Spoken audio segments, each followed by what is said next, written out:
Story time. I have a confession. These are my husband's shoes. Now, it was my absolute joy and privilege to create this for him.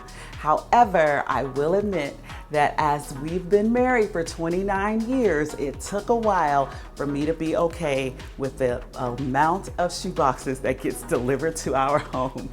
Because if you can imagine a young, struggling couple with 4 children, 4 strapping sons growing into their teenage and man bodies, that our budget was sometimes stretched. But this was his way of creating his sacred space, to have shoes that he would research, that he would investigate, that he would bid on when those apps came out, and collect. And it was his way of expressing his personality in his high pressure job as a pediatric neurosurgeon. So wearing scrubs through the hospital with his fresh sneaks was his way to say, hey, this is who I am. This is what I do, but this is part of who I am and what I enjoy and what I appreciate.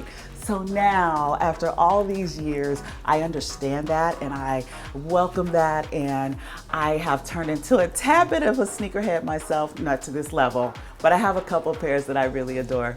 Anywho, yes, so this is something that I built specifically for my husband, and this home actually met the requirement that it had a space that we could create a shoe closet for him.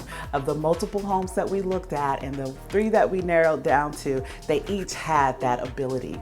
And so as you're shopping for a home, as you're doing your shoe collection, these are all the things that as an interior designer, I'm thinking about how you live, what's your lifestyle, what's important to you, what do you value, and we make space and we make the effort to plant all those little details so that you can live in your sacred space and have a home that's customly done just for you.